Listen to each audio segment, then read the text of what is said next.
I'll make a brief introduction. Actually, I have posted your resume to this WeChat group, and all the students have seen amazing performance over the past 20 years plus. And actually, you're famous in China because of your book, and also because of your two presentations in this class. All right. So the students love you. They are eager to hear your thoughts and insights today. So you make the presentation first, and then the teaching assistant, have collected questions from the audience. So E will ask the question on behalf of the students, and we have a Q&A. Is that all right? Sounds great. Thank you. Okay. Although we are spreading out across China and actually across the world, let's give a warm applause to Mr. Mohnish to give us this wonderful talk. Okay, go ahead. Okay, well, it's a pleasure. It's a pleasure to be here with everyone. Wonderful. All right. So anyway, it's a pleasure and an honor to be invited back to be with you. I always find the students at Peking U are the best of any students I interact with anywhere in the world. It's an amazing group of people. So I am honored and humbled to be with this august audience. And I'm also very excited to continue the interaction and the dialogue. I think this is the fourth time, and we've had different venues, and including once in Irvine and once in Beijing, and a couple of times now online. Anyway, what I wanted to do was I wanted to share a few slides and thoughts with you, and then we can open up to questions, and we can talk about what I've just presented, or we can talk about whatever you'd like to that's on your mind. You know, the thing is that when I look back my life and journey as a value investor, there are 2 years that stand out in terms of being a very significant step function in terms of the learning and growth I went through. The first time that happened was in 1994, which is about 26 years ago, when I heard about Warren Buffett for the first time. And I had never been in the investing business, or never even really, I might have bought a stock here and there, but really didn't understand investing. And I was taken and surprised by Buffett's approach to investing, to the point that in the next few years, I shifted completely to becoming an investor. I am an engineer by training, and I was running a IT services company, and I, in a few years, made the switch completely to a full-time investor. And so 1994 was a year of tremendous learning and growth for me. And it was really helpful. And then the second time I went through a step function of growth was this year in 2020. And for most people, 2020 is a year they like to forget and move on because of the pandemic and all the issues we've had with shutdowns and, all the fatalities and health issues and so on. But maybe it was because of all the time at home, I'm not sure. But I found that I went through another renaissance this year. And I wish I had gone through this second renaissance many, many years ago. But still, I think like Charlie Munger says, we are old too soon and wise too late. And but better late than never. So I want to talk about one aspect of the renaissance that I went through, and it's changing my approach to investing quite significantly. A lot of these things will appear very obvious to you. Some of us, like me, are not that smart, so it maybe is not so obvious. But let me share these with you, and then we can talk about it. So if you're an investor, a value investor, really at the highest level, you've got kind of two kinds of options in terms of the businesses you can invest in. You can invest in what I would call growing pies, these are businesses which have strong growth ahead of them. They've got long runways, and these businesses can get pretty large, and one can do quite well investing in growing pies, even if one is paying what might appear to be an optically expensive price. And there are many advantages to being an investor in growing pies. you can, set it and forget it. And this is really one of the only ways you can really get to really strong multi-bagger returns, maybe 10 times your money or 100 times your money. So growing pies is definitely a great way to go. The second way to invest is discounted pies. And discounted pies are, 50-cent dollar bills or 40-cent dollar bills. And here you are on a treadmill of activity because you have to buy and sell, then again buy and again sell, and keep doing that. In taxable accounts, it can be tax inefficient. And it's difficult to get more than a double or triple, because if you bought a company at 50% off and it did not grow and you were correct about it, then maybe you will double your money when that valuation gap closes. And maybe even if it gets some growth, you might get 3 times your money or something, but it's hard to get more than that.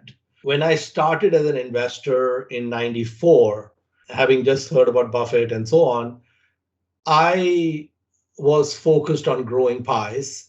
And the period from 94 to about 2000, 99, 2000, was a period of very strong stock market returns in the US. It eventually kind of peaked with a very massive bubble, the dot-com bubble of 2000. And then, of course, the NASDAQ index crashed and burned. It dropped about 80%. And even the S&P had a very long period of no returns. And I could see by 98, 99 that things were getting frothy. And I had done really well in that period. In fact, captured 200 baggers in that period. I was a individual investor at the time. I was not running a fund, but then I got concerned around late 99, mid 99 that this party at some point will end, and it'll probably end badly. So the market was really interesting at that time because there were a set of companies that were very overvalued, but there was another whole set of businesses which were not sexy businesses, which were very modestly priced and even maybe severely underpriced. And so one could actually make investments in those businesses. So for example, in 2000, the day the NASDAQ peaked, I think March 6th or March 9th, 2000, was the same day that Berkshire Hathaway hit a multi-year low in stock price. I think the Berkshire stock price at that time got down to about 40,000. And it was literally that people were pulling money out of Berkshire Hathaway and putting it into pets.com or chemdex.com, all these different kind of euphoric e-toys and all these things that were going on at the time. So I switched in the early 2000s from investing in growing pies to focusing on discounted pies, because I thought the index would give me a lot of headwind, and what were traditionally growing pies were quite overheated and such. And what I should have done probably maybe a few years back, maybe 3 or 4 years ago, 5 years ago, was I should have switched back, because we did extremely well with discounted pies in the funds because the index, the NASDAQ was flat from 2000 to 2016. It basically went nowhere. In fact, it went down quite a bit before it got back to the same 2000 level. And the S&P 500 was flat till about 2012. So they took a long time to get back to their previous highs. So obviously the better way to invest between these two is growing pies, but you also need to keep in mind a little bit about where the market and the index is at, where you're not kind of getting to euphoric, if you will. So if you look at this path to 10 to 100 baggers, basically there are, let's say, there could be more, but there are basically 5 ways you could get there, right? So one is you could buy these, what I would call focused mousetraps. These are very narrowly focused players with long runways, like, Moutai is one in China, which has just opened its first store in in China, McDonald's, and so on. You could also get there with great capital allocators, kind of like Berkshire Hathaway or Danaher or Exorient, which is based in Europe.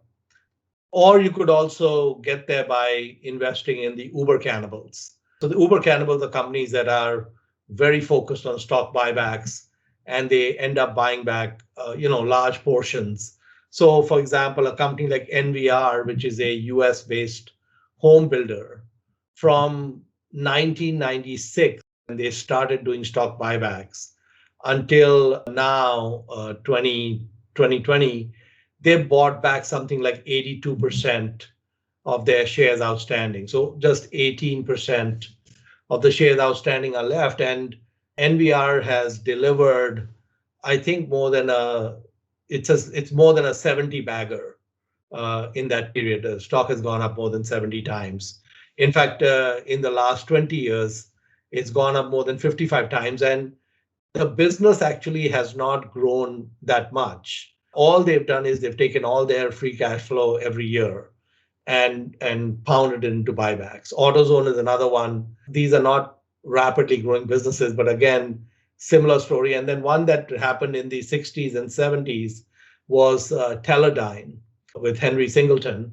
And in fact, there's a book that you might enjoy called Distant Force. So Teledyne issued a lot of stock in the 1960s when it acquired almost 150 businesses when the market gave it a very high multiple.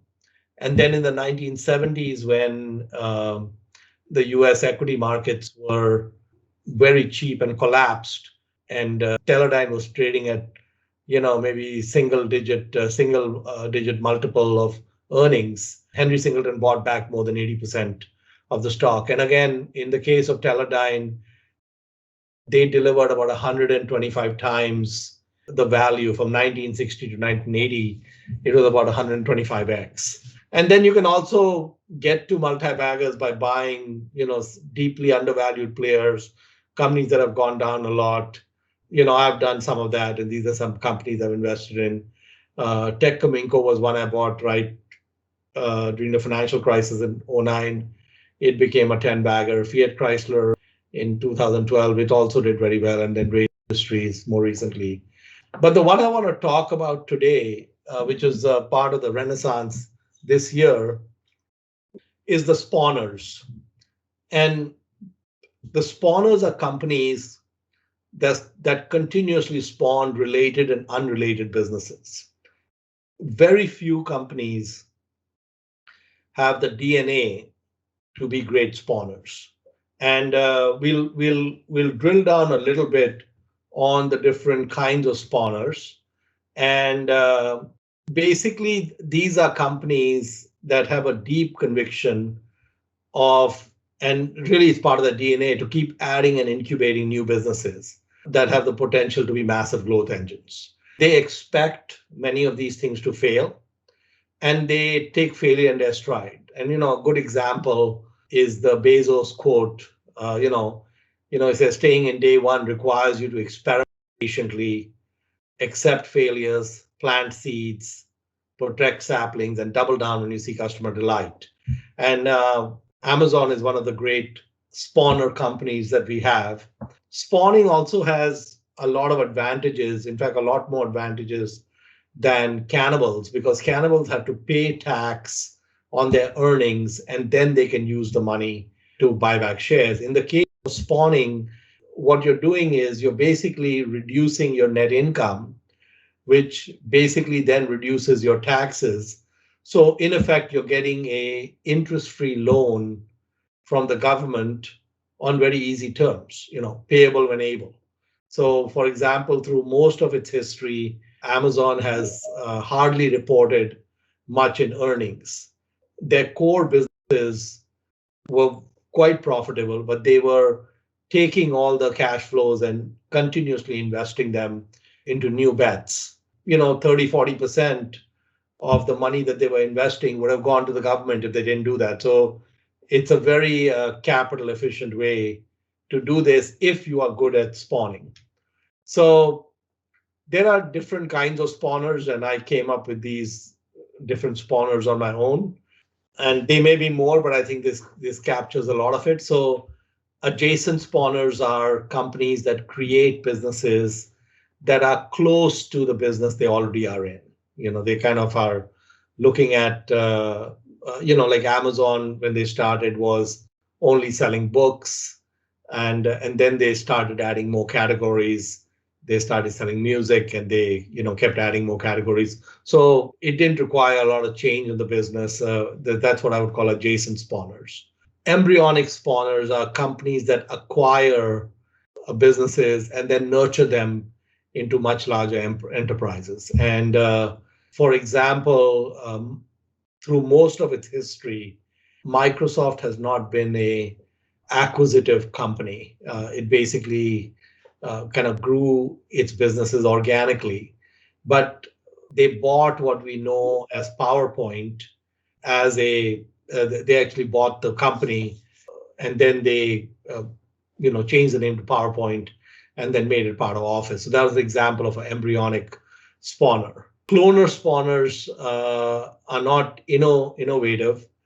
They just copy successful products. Microsoft is a good example of cloner spawners. And then non-adjacent spawners create or buy new unrelated business areas. So for example, recently during the pandemic, BYD went into manufacturing of N95 masks. And that business has nothing to do with what one would consider the core competencies of BYD. But Cheng-Fu Wang has never been limited by core competencies. He's repeatedly gone into businesses. When you would look at him from the outside, you would say he has no competence in this. But he's repeatedly shown that he can get competence. So they entered the car business and they were able to make that quite a success, which is difficult. They entered the N95 mask business, and I'm pretty sure if they haven't already turned to business, they will. And then Apex Spawner is a business which uses all four of these strategies and such. And generally speaking, the reason I'm giving you these spawner categories is Apex spawners are very rare, and Apex spawners can be amongst the very best investments you can make because they've got so many different ways to nirvana. They've got, it's kind of a Swiss Army knife. They can bring out different tools, and they're really good at all of the above. So let's look at some of these spawners with some examples. So adjacent spawns, we can look at Starbucks. They created the consumer packaged goods, the Frappuccino bottles, which first they did a deal with Pepsi, which they sold in supermarkets. They created a coffee machine. I think now in China, they have opened the Starbucks Reserve stores, which have done really well. And they're also experimenting with alcohol, alcohol-infused drinks and such, which is quite a significant departure from what is traditionally a Starbucks store. But they're doing all these spawns, and it extends the runway. Facebook has been really good at embryonic spawning, where they bought Instagram and they bought WhatsApp, they bought Oculus, and they have taken these embryonic businesses and they've created pretty significant value and growth. The same with what Google did with YouTube, very significant growth, or what Google did with Android, which is also a company they bought. Microsoft doesn't do much embryonic spawning, but like I told you, they bought a company named Forethought and then later renamed it as PowerPoint. But they are very good at cloner spawning. Windows from the Mac, Word and Excel from WordPerfect and Lotus, Explorer from Netscape, Surface from the iPod, Azure from Google and Amazon Web Services, and Teams from Slate and such. Apex spawners, I told you, they're very rare. And if you can spot an Apex spawner early in its journey, it can be very, very attractive and can give you a pretty long runway. Because what happens is that, Amazon started with just a bookstore. It's like all eggs in one basket. But as they start doing more things, because these are mostly digital bets, the return on capital is extremely high, and so it can also tolerate a lot of failure. So they've done a very good job with obviously the adjacent spawning, embryonic spawning, like they bought Zappos and Whole Foods. Cloner, some of these cloners didn't work. Like they came up with the Fire Phone, which they offered for I think 99 cents, but they couldn't get any traction, and then the Fire Phone was buried, and they moved on. And then they've done non-adjacent spawning, like Amazon Web Services is quite a departure from their typical retail, and it's done very well. And Kindle was quite a departure because it required quite a few different competencies. Similarly, Alphabet has done all of the above. They've done a lot of embryonic stuff. They've also done a lot of non-adjacent stuff where they've gone into things like Google Fiber and so on. Alibaba, you guys are very familiar with, Alipay, with the adjacent spawning, and they've done a number of things on the embryonic front, cloners, and then even the non-adjacent with the Alibaba Cloud and AliTrip.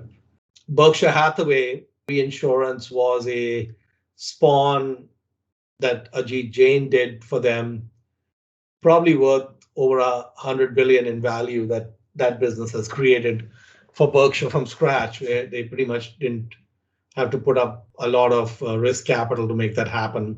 Embryonic, they bought Geico, and it had been around for a long time, but it was pretty small, less than 2% market share of the US insurance business, and now it's more than 10%.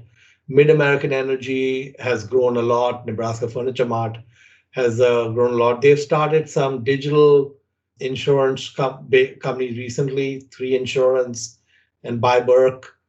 These are cutting out the agent. And so they've cloned some of the other players like I think Wilcox and so on. And then Tencent, again, has done a number of things on all of the above. You guys use WeChat, the games, future mobility. And Baidu is very similar. Again, they've kind of done all of the above, and these have been tremendous home runs, especially if you got them early. One spawner I just want to talk about, Kotak Mahindra is a company in India. I actually was smart enough to make a very small investment in this company in 1995. And I was also very dumb where I sold the company in 2000 with almost no returns. I'll come back to this slide in a second, but I just want to show you kind of what happened with Kotak. So if you see Kotak, so in 1995, I invested a small amount of money in India, maybe around $25,000 personally. I was going to invest in 3 businesses in India at the time, which I thought they all had huge runways. And Kotak was actually my broker that I had opened the account with. In dealing with them, I was just really, really impressed with the quality of the people I was dealing with. So pretty much at the last minute, I said, out of this 25,000, I'll put 3,000 or so into Kotak because they were a listed company and such. And what happened with me with my 25,000 investment is one company that I'd invested about 10,000 in was 140x. So it became 1.4 million in about 5 years. And I was smart enough to exit that. I was part of the dot-com boom. And then I thought, the other 3 companies had not done much over that period of time. So I said, okay, you hit the big time with one, it doesn't really matter. For no good reason, really, I sold the other 3 companies at 2,000, including Kotak. And of course, if I just kept the $3,000 in Kotak, I would have about 600,000 today. But just to go back to Kotak, they were very small broker. Goldman Sachs at the time had taken a 20% stake in them because, again, I think like me, they were very impressed with them. And the key thing that happened to them was in 2003. In 2003, they got a banking license, and in India, it's really hard to get banking licenses. I mean, the Reserve Bank has issued very few banking licenses to private banks. And Kotak today has become one of the largest private banks in India. They've executed really well, and that's where the bulk of their upside has come from. But the company has spawned many adjacent businesses, and they've even acquired a few businesses and gone from there. I told you most companies do not have the DNA to do spawning. Spawning is an unusual kind of DNA, especially the successful spawners. So, for example, some of you may be familiar with Chipotle, which is a very successful Mexican chain here in the US. I don't think they've entered China yet.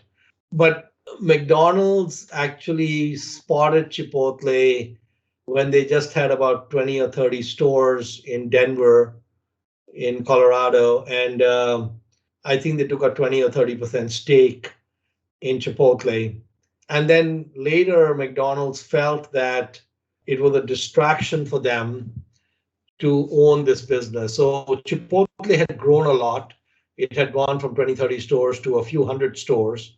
McDonald's had done really well with the investment. They could clearly see that there was a long runway ahead, but they felt it was a distraction. So they divested that stake. And of course, Chipotle has been a major home run for them. So McDonald's kind of is, you can say, the kind of company where they, from a DNA perspective, are all in on the McDonald's brand, and they've innovated inside McDonald's. So, for example, breakfast was an innovation, drive-through was an innovation, the Big Mac was a big innovation, the McMuffin, and most of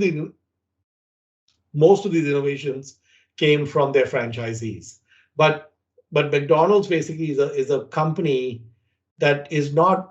It's kind of, you can say, the opposite of Alibaba or an Amazon. They don't do very well having multiple brands or businesses. They just want to be all in on McDonald's and do that really well, and that works well for them. So they're classically a non-spawner. Another one is Ford. So Ford had many, many years ago invested and bought Land Rover and Jaguar. And then when Alan Mulally came in as the CEO, he felt traction because he noticed that most of the Ford executives were driving Land Rovers and Jaguars and not really driving Ford cars because they were getting employee discounts on all the brands. So he really wanted to focus only on the Ford brand. So in 2009, he got rid of these two companies, and actually they're decent companies. They have very strong brands built over probably close to a century or more. And so most businesses are not good at spawning. And in fact, these are two examples of businesses that actually got rid of what would have been adjacent businesses just because they felt it was a distraction. Some other examples of non-spawners, Costco is a great example of a non-spawner. It executes really well. I mean, if you compare Costco to Walmart, Walmart has spawned quite a bit. They have a number of formats of stores and operations globally, and they have a number of formats even in the US. Moutai is also, you can say, very singularly focused in and around the core Moutai brand and such. So one of the things that spawning does, which makes it very good from an investing point of view, is capitalism is very brutal. So every company is eventually going to die. It's just the nature of capitalism.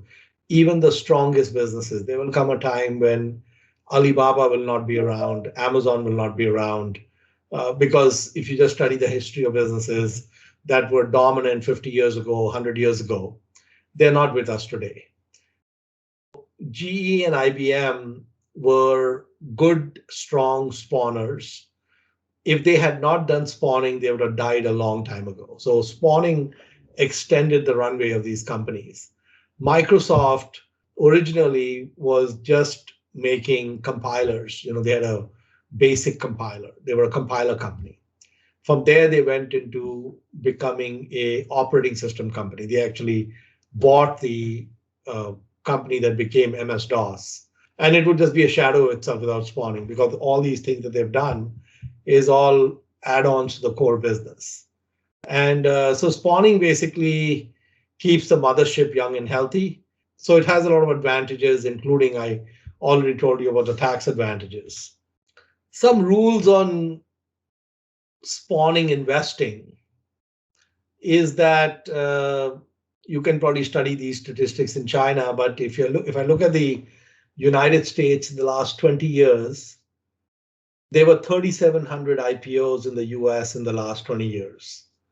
Only 9 businesses with an IPO in the last 20 years have exceeded 100 million market cap now.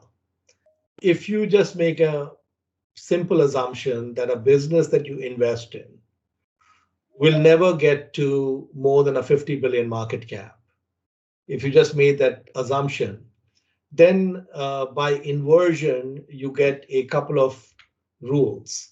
So if you want a 10 bagger, 10 times your money out of a business, it means you can't really buy a business which is more than a 5 billion market cap. And if you want to buy a 100 bagger, then you really can't buy a business that has more than a 500 million market cap. Important thing with these 100 baggers and 10 baggers. So if you look at any public company or most public companies, pretty much around the world, almost all of them have been 100 baggers at some point. Most of the 100 bagger is usually captured while they were still private. So once they come public, they may not be small enough where they can go 100 times. But so the earlier you can get to these businesses, the more likely it is that you can get to 10 times your money or 100 times your money. So if we look at a business like Alibaba today, 800 billion market value, can Alibaba be a 100 bagger in 20 years? Anything is possible, but it is probably unlikely, because you're talking about something like $80 trillion. It's a really large number. And we don't even have businesses anywhere in the world that are more than $3 trillion. So, or even much more than $2 trillion. So catching multi-baggers early is important. But also you have to remember that the earlier you go in a company's life, the wider the range of outcomes. So if I invest in a Moutai today, the path is relatively narrow in terms of outcomes. But if I go into a very early stage business, the range can be quite wide. So there's an art and science here in terms of making sure you have enough traction. So my rules, what I call the Pabrai Spawning rules, which I just came up with a few days ago, is make an assumption that no business you invest in will ever exceed a 50 billion market cap. And so if you want to make 10 times your money, you got to buy below 5 billion. If you want to make more than 100 times your money, you've got to buy below 500 million. What I found about spawning is that spawning is not a trait that you can easily screen for automatically. So you can run a screen for low PE, you can run a screen for low price to book, you can run a screen for a lot of quantitative metrics about a company. It is generally, at least from what I have found, it's not obvious what business is a spawner or is not a spawner until you spend at least a little bit of time looking at the business. And once you look at the business with a little bit more detail, then you can get to the nature of the spawning. Are they a non-spawner or are they a spawner? And if they are spawner, how strong a spawner are they? Okay, does it have strong spawning DNA or not? One of the things I want to get to in my portfolio eventually is a portfolio that is only spawners. And ideally a portfolio that is only apex spawners. And ideally a portfolio which is only apex spawners, where every company in the portfolio is 100 million market cap. That to me would be the holy grail. So we have to look at, does it have strong spawning DNA? Does it have a great capital allocator running it? And what I found about spawning is that you don't need to make heroic assumptions. Even a $500 million or $300 million business will have enough trademarks in the past, from the time they were private and when they were public, which will make it obvious to you that this company has spawning DNA or doesn't have spawning DNA, and the nature of that DNA. And so 3 businesses in the portfolio that were great spawners, and I think they are all below, they're all below $1 billion market cap. And then recently I found a 4th one, which is below 400 million and strong spawning DNA and a very long history. So you could easily tell what's been going on in that business. And of course, the hunt is on to find more of these. And one of the reasons I'm speaking to Peking U is my email address is on this presentation, the last slide. Please send me spawners. I am desperate for spawners. Okay, so set it and forget it. So that's really what we want to do. We want to get to, a portfolio maybe of 5 to 10 spawners. I love this quote by Thomas Phelps, and I'm probably guilty of making a lot of errors. He says, for an individual or institution really out to make a fortune in the stock market, it can be argued every sale is a confession of error. So actually, if we are doing our jobs right, what we really want to do is we want to become silent minority partners with Jack Ma or with Sam Walton or with Jeff Bezos. We want to find these people, we want to find them early, and then we want to ride with them as long as they are riding. And that is the holy grail. And then my friend Nick Sleep, I love this quote, and this is a quote Nick put in his last email to me, which is a few weeks ago. He said that truly brilliant investors weren't investors.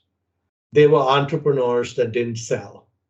And he brought up Sam Walton in this quote. And in fact, one of the things I would encourage a professor to do is to see if you can get Nick Sleep to speak to you guys. So Nick Sleep ran the Nomad Investment Partnership. I think in 2013, they were managing about $3 billion, and the entire portfolio, probably 90+% of it, was in 3 stocks. It was in Amazon, Costco, and Berkshire Hathaway. And probably 70% of the portfolio, maybe 60 or 70% of the portfolio, was Amazon. And if you look at 2013, I think at that time, Amazon was, I think, around $300 a share. So Nick wrote to his investors in early 2014 that he was shutting his partnership. And he said, look, we own 3 stocks. 10 years from now, we will own these exact same 3 stocks. My partner, Zach, and I are not going to make any decisions or sell anything or buy anything by selling any of these 3 positions. And we, quite frankly, don't want to sit here and write letters to you for the next 10 years. So what we're doing is we're shutting the partnership, we're returning all your money, and we recommend to you that you just put the money in the 3 stocks and don't pay any fees to anyone. And my guess is both of them, Nick and Zach, probably had, I don't know, let's say a couple of $100 million each that they had made as, with the carry and all that. And when they shut down Nomad, I think that's how that couple of $100 million was invested. It was in these 3 stocks. It's mostly still sitting in these 3 stocks. And you can just calculate how well they've done. They've probably beaten every professional manager out there since then. And so an entire portfolio composed of 5 to 10 great spawners, bought at reasonable prices, likely to do very well. I told you can't easily screen for spawners quantitatively. But then like Buffett says, why should it be easy to get rich? It's worth the effort. And not all will get to nirvana, but this approach can handle several duds. So if we look at Nick Sleep's 3 positions, Berkshire Hathaway, Costco, and Amazon, Berkshire actually has underperformed the S&P 500 for quite a while. Costco has probably done maybe a little bit better, but nothing to get overly excited about. But Amazon was the one that really blew the doors off. So when you have a portfolio of spawners, maybe 5 to 10 spawners, you could do really well with just a couple of them hitting home runs. So this is an approach that can tolerate more than a few duds. And actually it's relatively easy to avoid the duds because you can look at the track record. So then the question comes up, when to get off the bus. And I love this quote by Charlie. The first rule of compounding is to never interrupt early. So don't exit until it is absolutely clear that a secular decline has started. So business does not go up in a straight line. There are going to be ups and downs. Ignore these temporary headwinds. But when you have absolute clarity that the business is in a secular decline, you can exit. And even if you give up 50%, you sell at 50% from the peak, because it would take a while for the market and you to figure out that there's a problem here. Because you've had such a long run for such a long time, it doesn't matter. The return is still going to be good. So if you find a long runway and you are a little late at getting off the bus, it is not going to be a problem. The important thing is to not get off the bus for a temporary hiccup. And quick word on conglomerates. So, in Korea and Japan, we had the chaebols and the kiritsus. And these actually were incredible spawners, but they're a little bit different in the sense that they were given a lot of government help. And they were given a lot of almost assured of success because imports were restricted, licenses to competitors were restricted. So they are a different kind of a spawner, but they've done really well. And if you invested in these businesses early in their life, like if you bought into the chairballs in the 1980s, or you bought in the kiritsus in the 1970s, you would have done extremely well. And mature conglomerate different because it's already scaled and it's unlikely to be 100x from where they're at. And then, we also have a lot of fake spawners or spawners who lose their way, right? GE and IBM are 2 examples of companies that actually survived for more than 100 years, but then lost their way.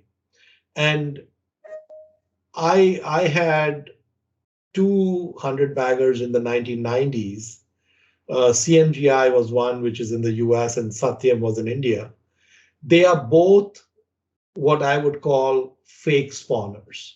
So I was lucky that I was able to get off the bus close to the peak in both of them.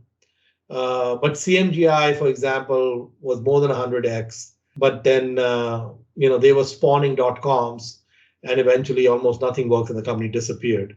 Satyam actually had a real business, and then they built a .com on top of it.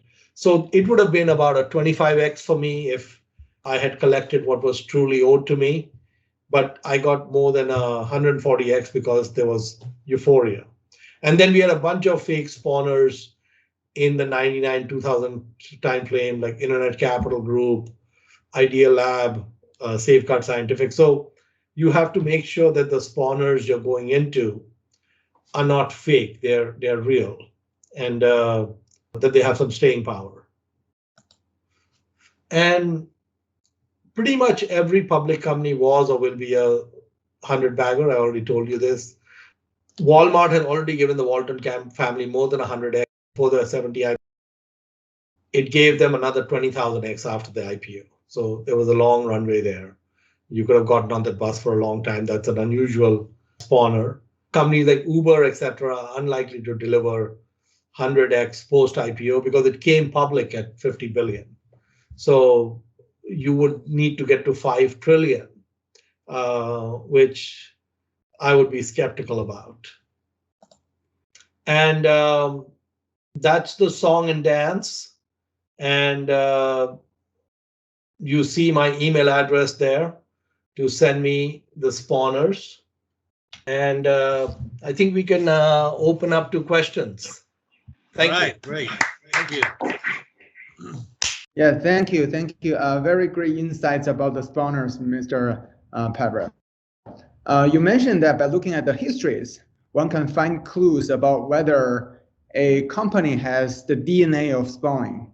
So my question here is, according to your experiences, how long on average it takes to discover that a company at its early stage that has this kind of DNA? That's a good question. It'll vary by company, but what I have found is that some of these companies that I have found I've invested in, they were founded maybe more than 20 years ago, and they were maybe I think one in Japan, and I won't name these because I'm still buying them, but I think the one in Japan was founded in 1985, and I think they went public around 2003.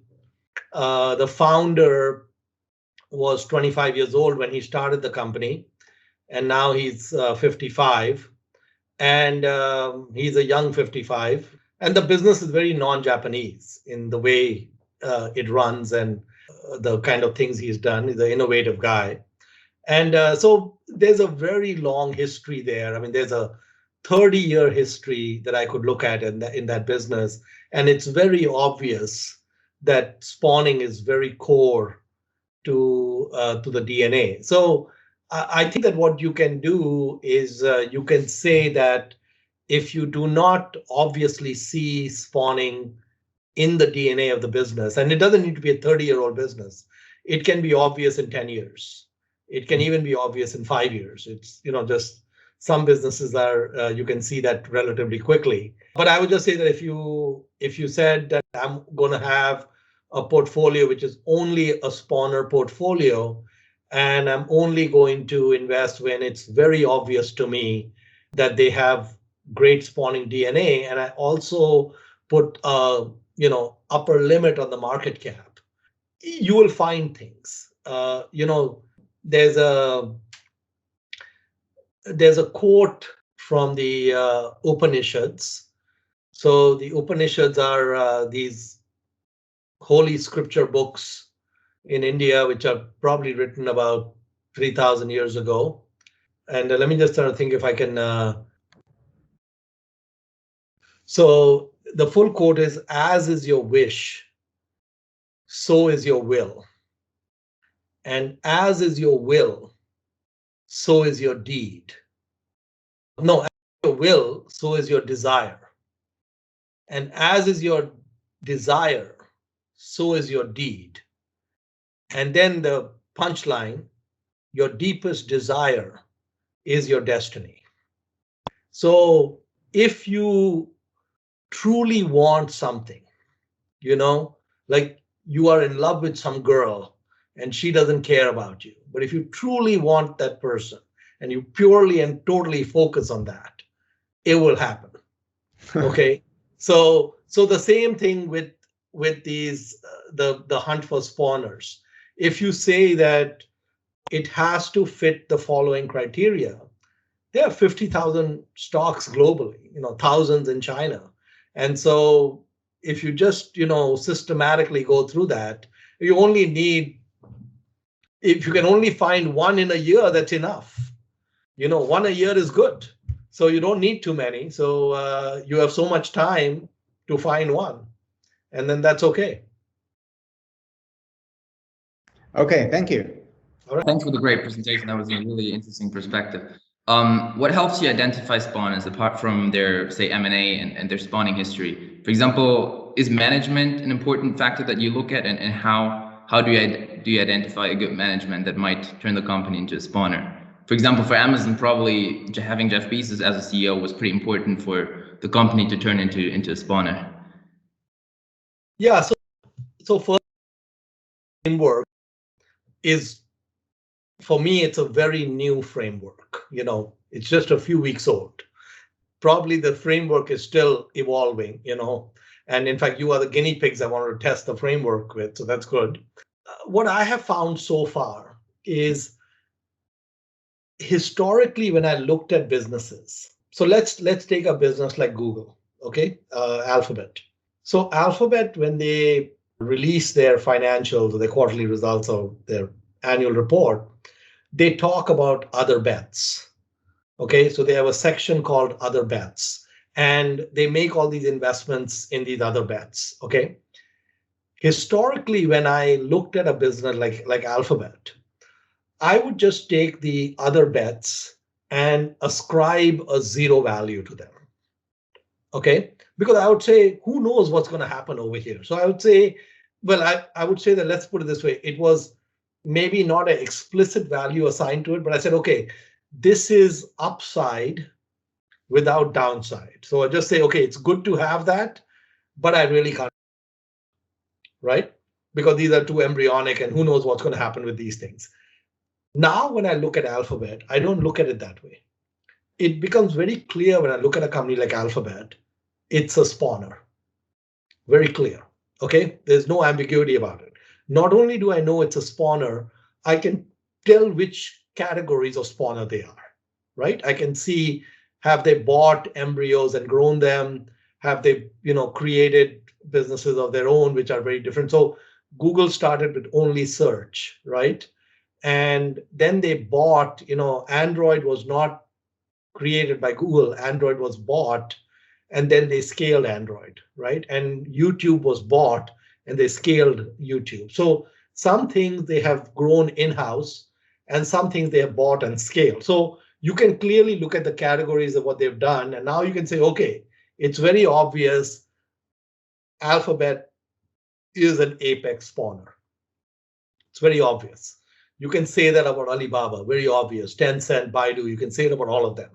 So these are very obvious, because now once you have the framework, you can put the categories and you're done, right? But what is also useful is when you look at smaller businesses.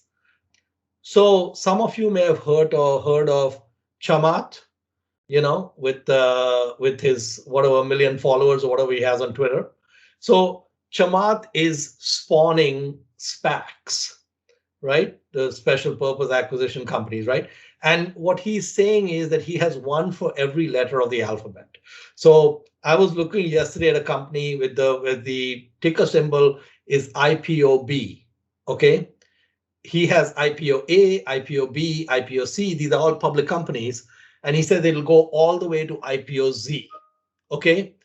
It's very obvious that Chamath is a spawner. Now, the problem is there's no mothership, right? I mean, I want to invest in the mothership, right? Chamath, I want to invest directly with him, not IPOB, because I don't know if IPOB will make it or not. So Chamath is going to do really well, because he's getting these SPACs going.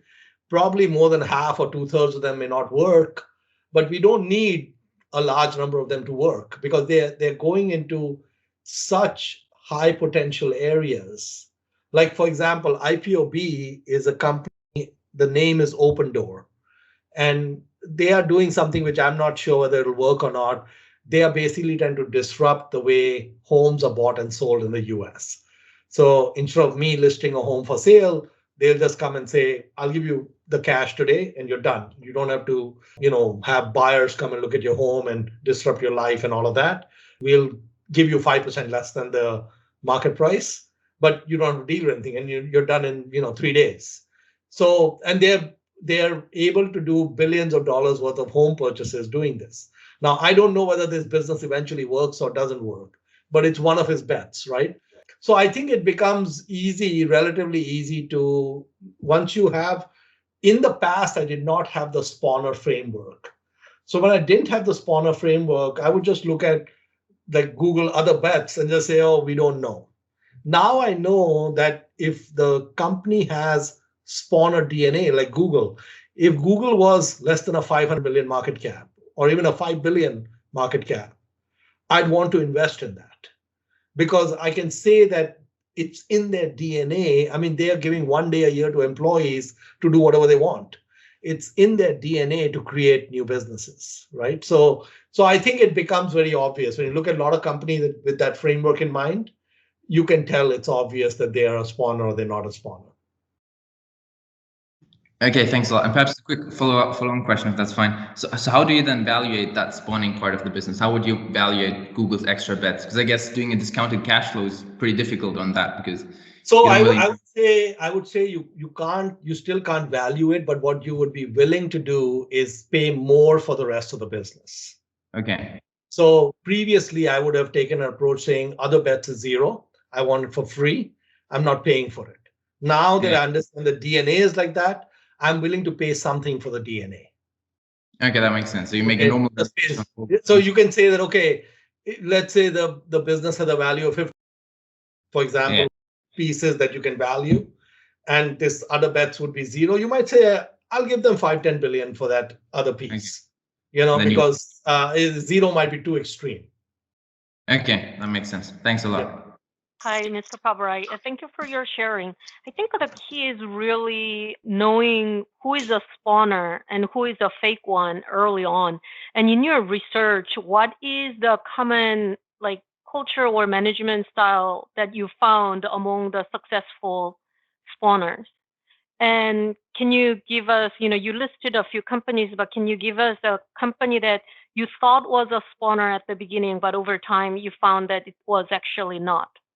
Well, so I actually invested in a fake spawner in, I think, 1995, right? And now the end result was I made 140 times my money on, that was 100x. It was 100 times my money. I put 100,000, I got 10 million out. And then after, God loves me, because after I sold the stock, it crashed and burned. Not before, which was great. But so CMGI was a business which was an internet incubator. So in 99, in that time frame, there were a number of businesses created which were all internet incubators. So Idea Lab was one, Safeguard Scientifics was another one, CMGI was another one, Internet Capital Group was another one. There were a bunch of these, and a number of these were public companies.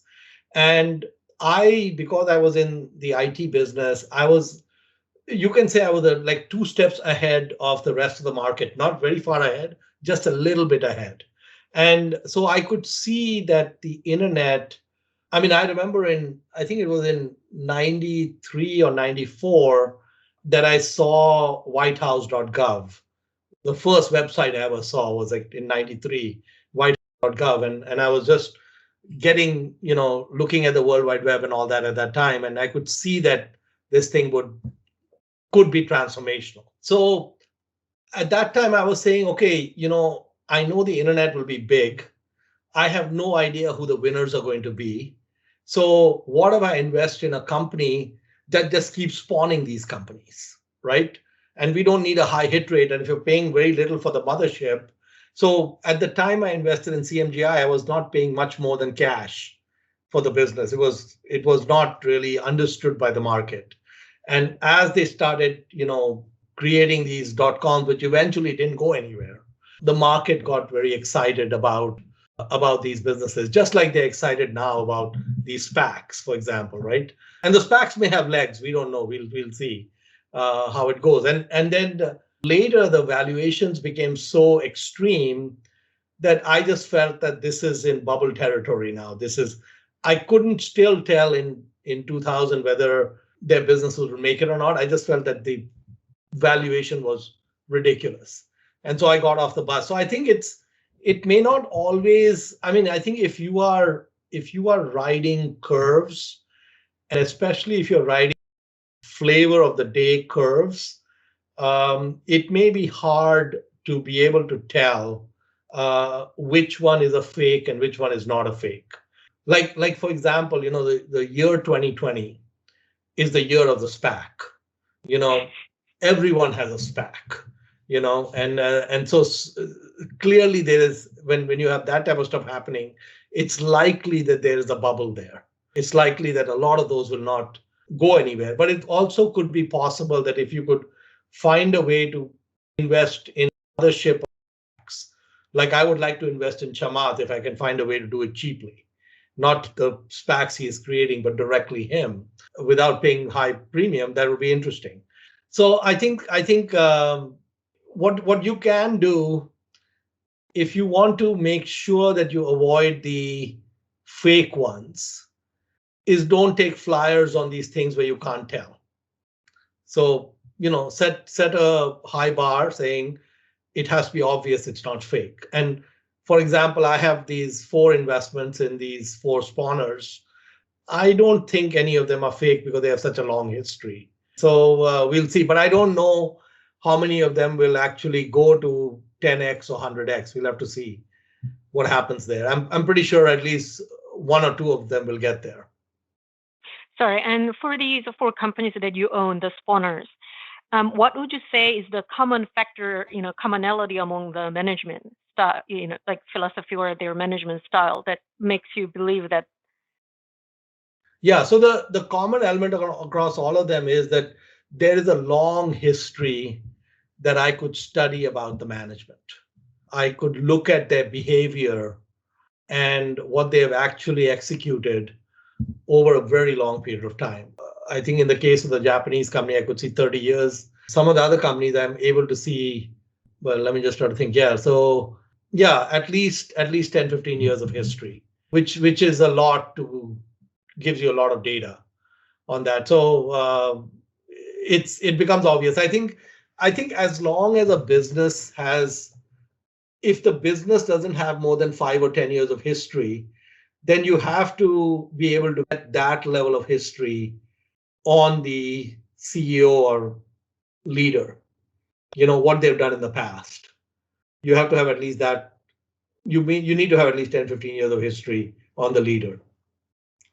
You see, and on a practical side, I looked at, if we look at like say Facebook, Google, Tencent or Alibaba, and if we want to pick them up before they were $5 billion in market cap or even $10 billion in market cap, I think at the time they were not spawners. They were very small, single business with very highly uncertain future.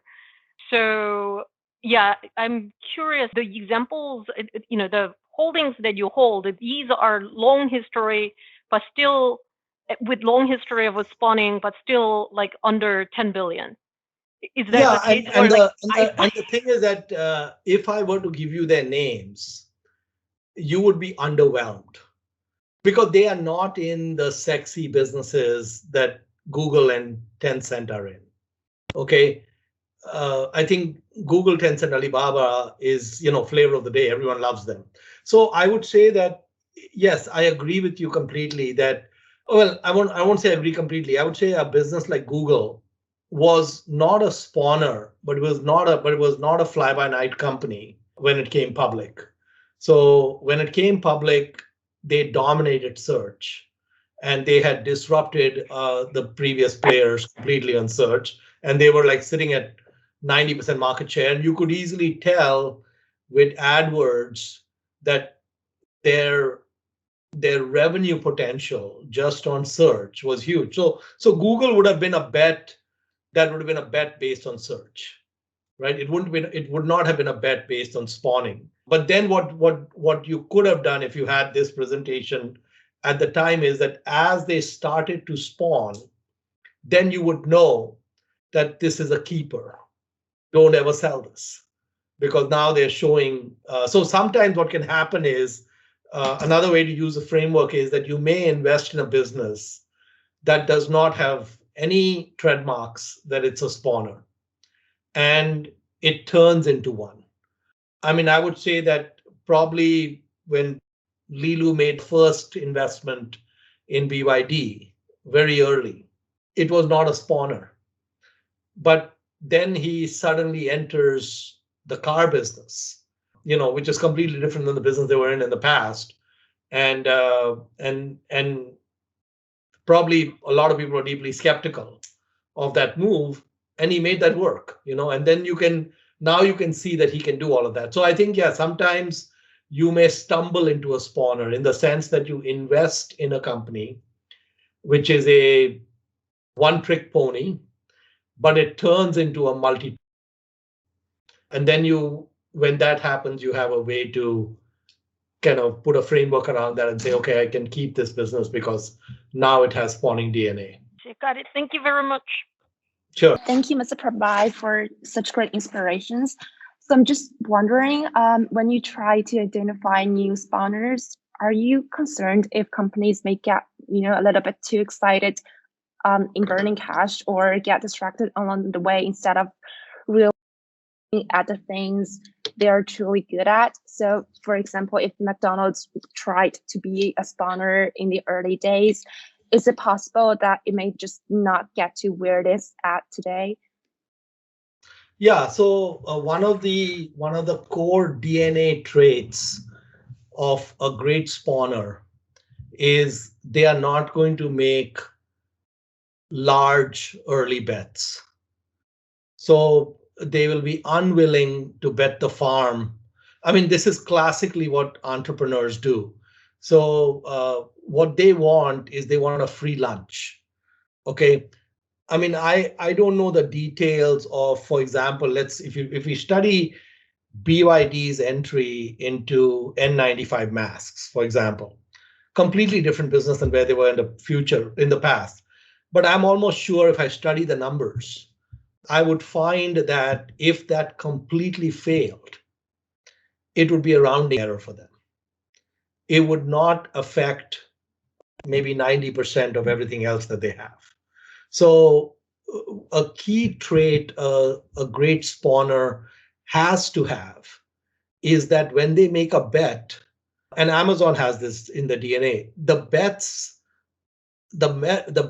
are not very large bets. So they do not have a lot of capital until they see traction. So they'll put some money at it. Then if they see there's something happening, they'll put some more money. If they see something's happening, they'll put some more money and they'll keep going from there. And the moment they start seeing that this is not working, they'll pull back. So if I look at Amazon with their Fire Phone, for example, they were very excited about it. But when they saw there's no traction, they buried it and they moved on. So the bet size relative to the mothership for a good spawner is the bet is always going to be small. No good spawner is going to bet the mothership on an unproven flyer. So that's one of the DNA things you can look for is when they start doing these things, are they doing them on a small scale or are they doing them on a large scale? And yeah, I mean, I think that there's a lot to be said for companies that don't do spawning. Spawning is hard.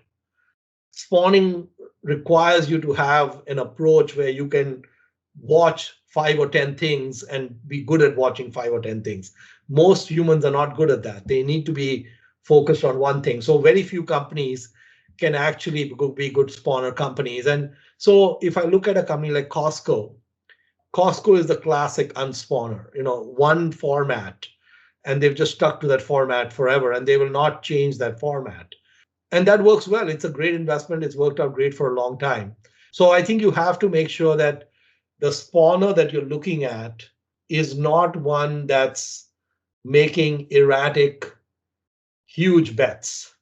I mean, I would say that if we look at, I don't know whether Tesla is a good example, but if we look at Tesla, one of the things that's bothersome to me about Tesla is Elon doesn't care about money. He cares about a lot of other things. He cares about, dying on Mars, just not on impact. Okay. But he does not care about money. He just sold all his homes. He doesn't even care about a home. And so the thing is that capital allocation by someone like that is kind of bothersome to me, right? Because he could make a really large bet on something unproven that would be entirely within what Elon would do. It is not entirely it is not the way Jeff Bezos would operate, for example. So I think you have to understand that. Mr. Pabrai, again, thanks for your sharing, and it's a quite unique hammer and perspective. I have two questions. First one is, I'm very curious about the persistence of spawning, because most of these founders of authentic spawners, like Facebook or Alibaba, are still staring. But how about the companies controlled by professional executives? And the second question is, how to balance the whole investment structure and map to avoid the risk of with a hammer and the world looks like a nail, proposed by Charlie Munger. Thank you.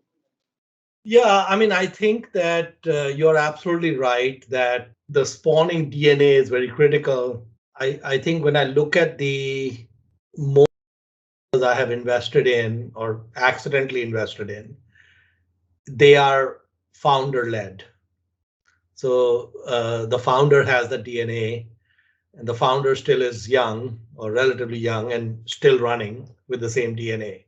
And yes, it becomes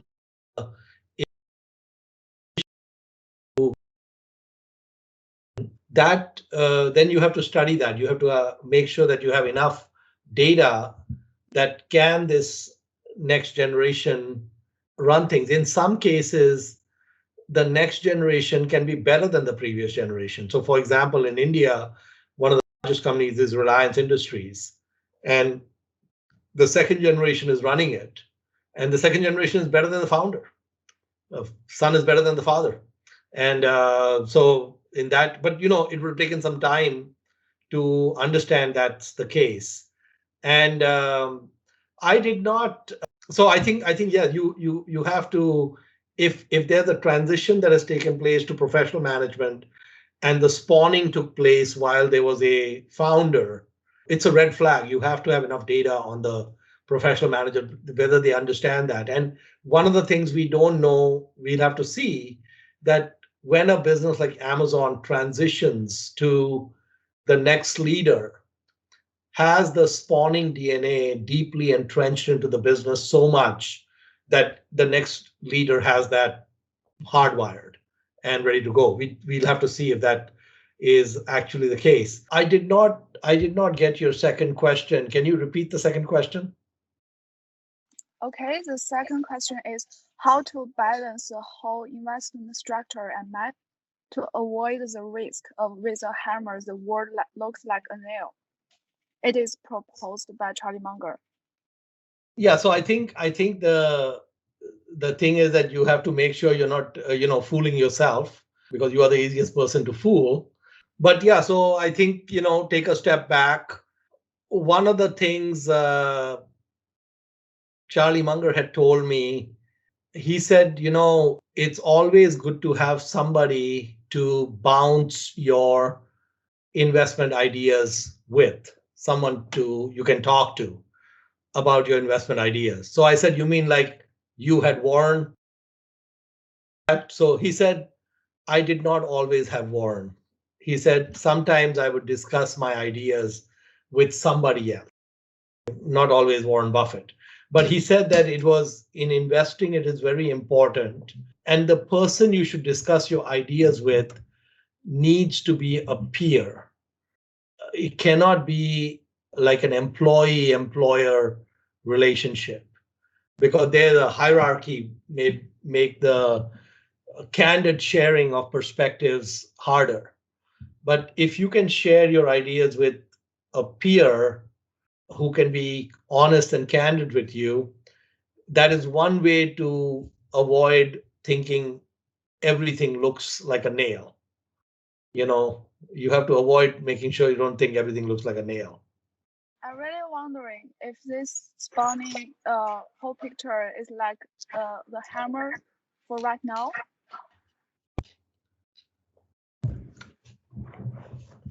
Because maybe not every company can be classified as spawners or non-spawner. I think that if we look at every business, let's say we look at 100 random businesses, and we decide that we want to start separating them into spawner and non-spawner, for example. Okay. I think what you're going to find is it's not a binary 0-1. Okay. So you're going to find that there are companies that are complete non-spawners, extreme non-spawner, and there are companies that are extreme spawner. And then there's throughout the continuum, you'll find companies across that continuum. So there would be companies that would have, let's say, what I would call strong spawning DNA. And then there'd be others that would have weak spawning DNA. So it would be a continuum. It wouldn't be a binary switch if you looked at different businesses. And so as long as you can identify where you want to be, you say that spawning has to be a strong part of the business, then of course you'll be able to separate them. The other thing is that just like in baseball, there are no called strikes. So it's okay to let a spawner go, which is it's okay to miss a spawner. It is problematic to think something is a spawner, but it's not. So if you miss an Alibaba, you miss a Google, that's okay. But don't bring in McDonald's thinking it's a spawner when it's not. That's more problematic. So I think what I'm saying is that it should be obvious that a company has strong spawning DNA. I think it's pretty obvious to tell that, in my opinion. And the other thing about this is that I have a hypothesis, which is a hypothesis today because I don't have the data. But I would hypothesize that if I had a portfolio of 10 spawners carefully selected, 10% bet in each spawner, and I set it and didn't touch it for a long time, I think the odds are good if you've done your selections properly, that 3 or 4 may turn out to be really good.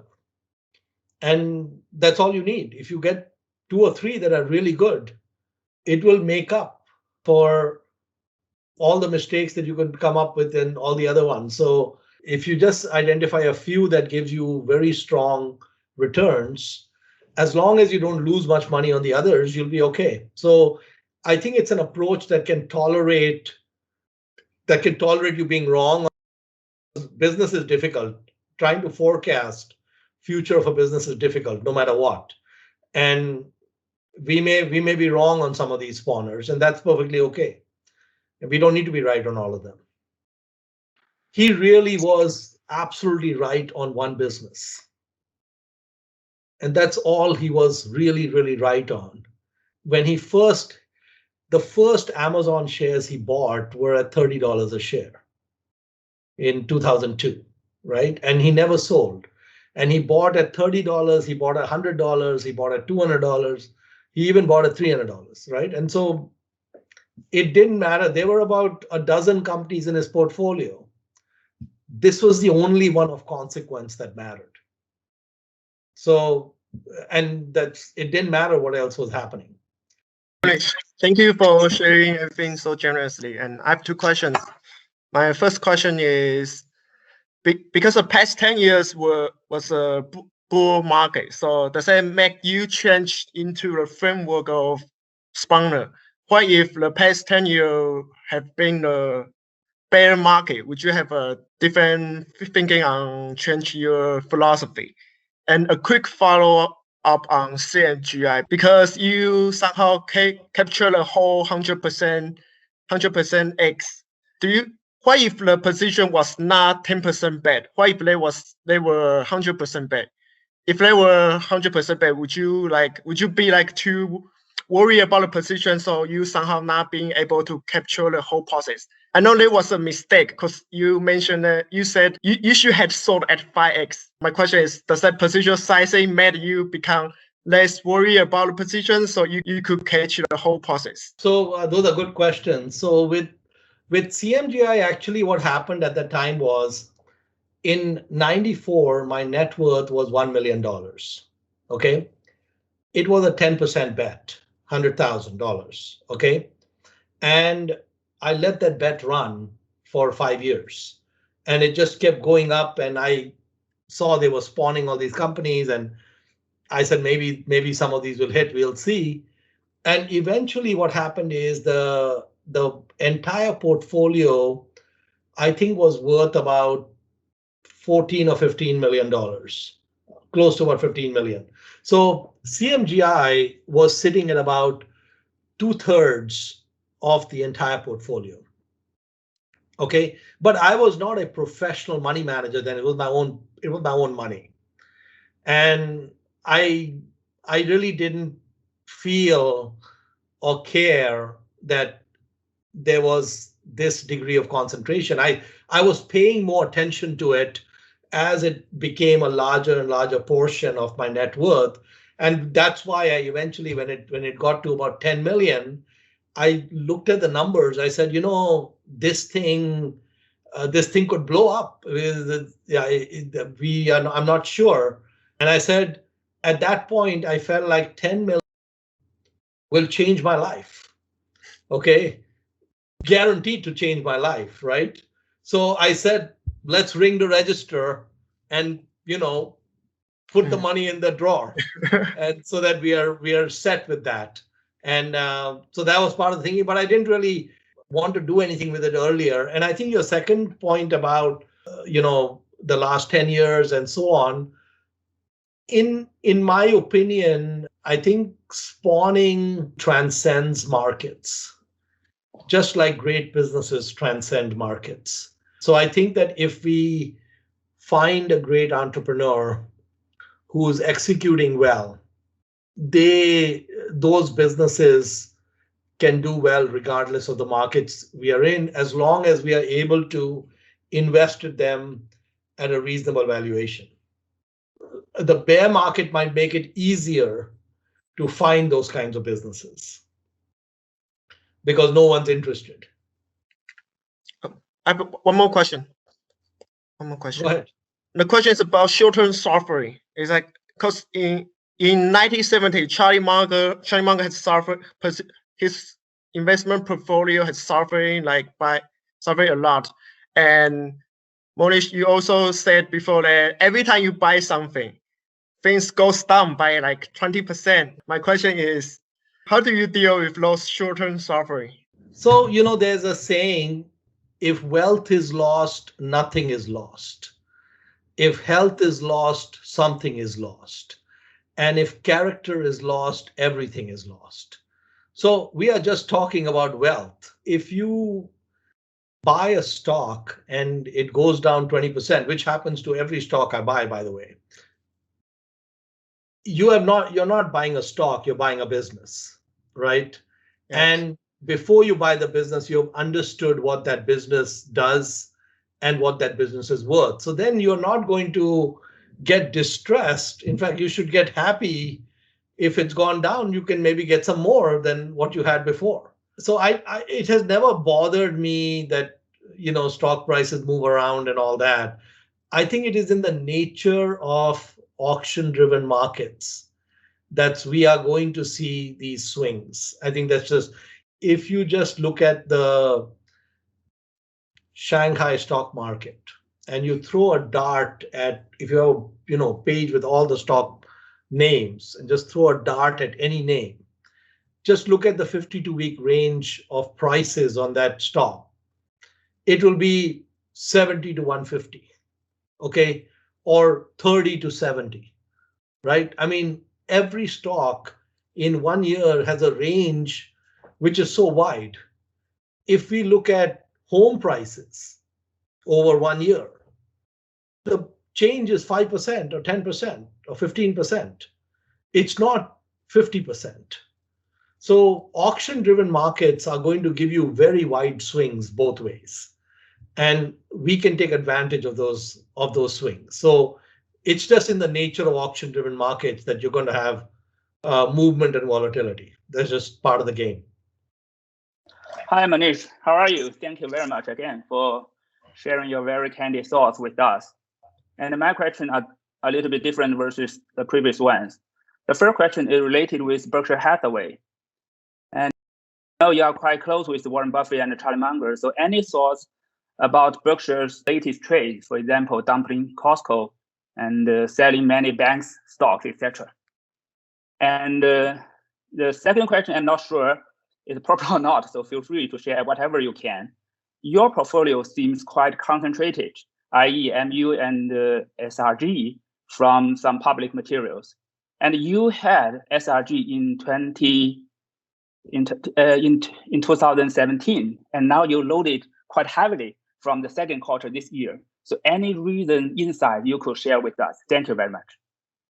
All right, so any data I have about Costco or the banks is not coming from Warren or Charlie. It's just, you know, what I think. So the Costco sale is a complete surprise to me. There's very few companies that Charlie loves more than Costco. Every time I meet him, in fact, the last time I had dinner with him, we spent so much time talking about Costco. Every time I meet him, we talk about Costco. You know, like he was asking me if I visit Costco. And I told him, now Costco delivers to my home. I don't have to go to Costco. They deliver to my home. So he said, oh, then you have to pay too many fees. Please go to Costco to get cheaper price. Okay. Anyway, so I have no idea why they sold Costco. The only thing I would say is investors buy stocks for only one reason. They sell stocks for 100 reasons. Okay, so we cannot tell anything about what someone is thinking when they sell a stock. We can tell something about what someone is thinking when they buy a stock. All right, so just keep that in mind because there are many different reasons people could be selling. The bank stocks, well, they are really good at banks, so they would know better what's going on there. But I know that Warren, from the actions I have seen, deeply loves Bank of America, and maybe not so much Wells Fargo anymore, just from the actions I'm seeing. Regarding my own portfolio, what gets reported are the US positions. So we have two holdings in the US, Micron and Seritage.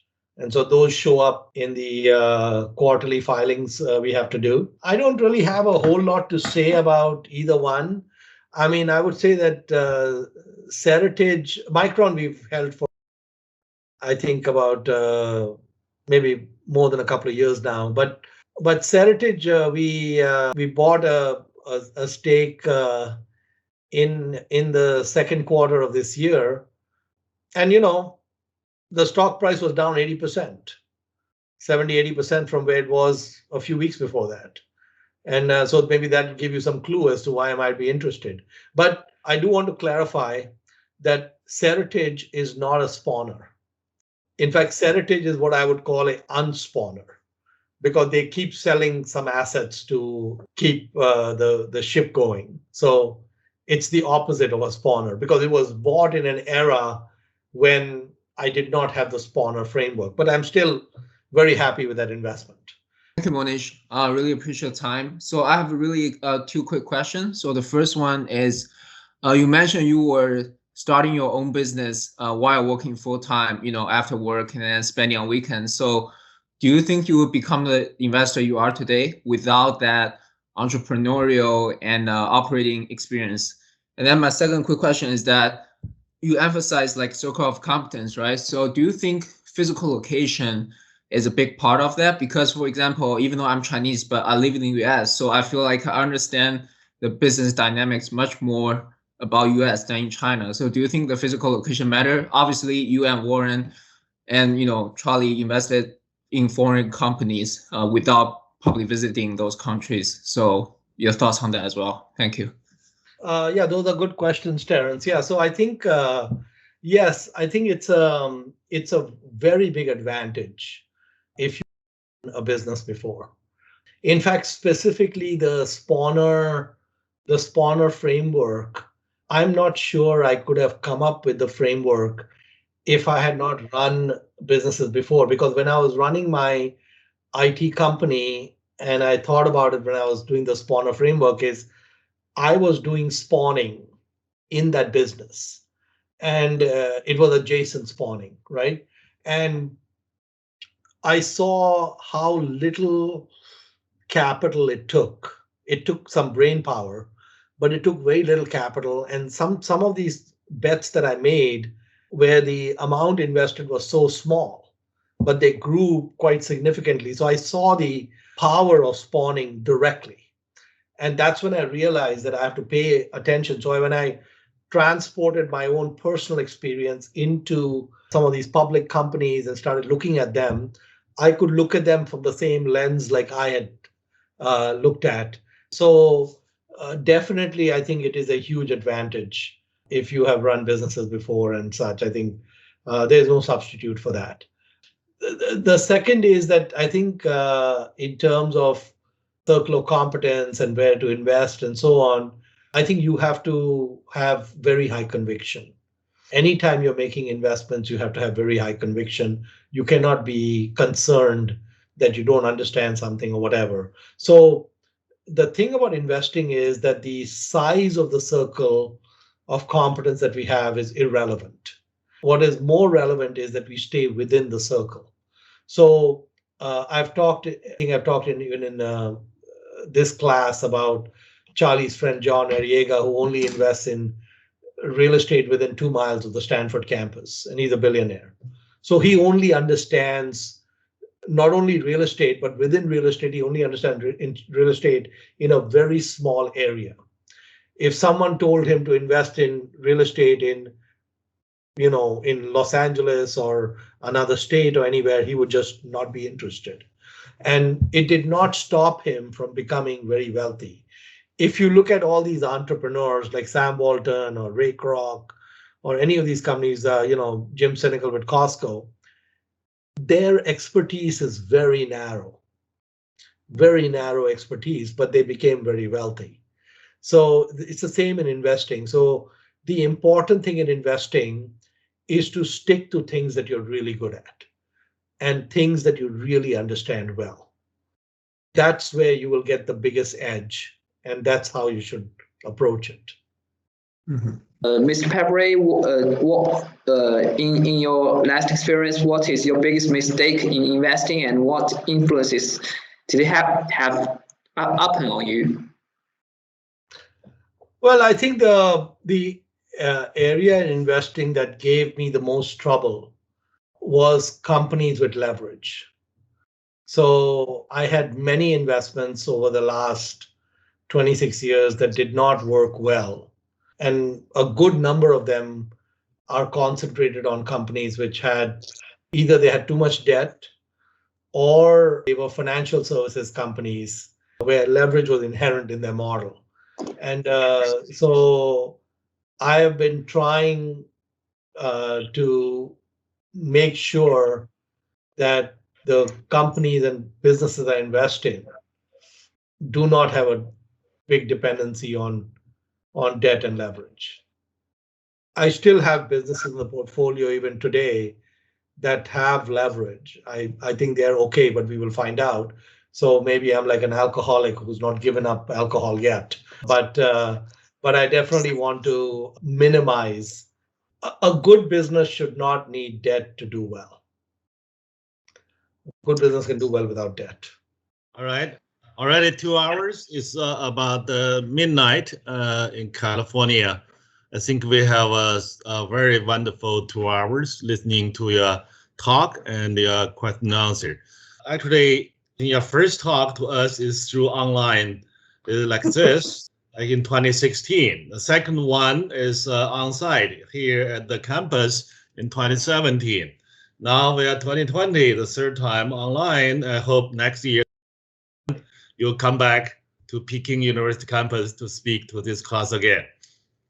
Yeah, well, that would be a pleasure and an honor.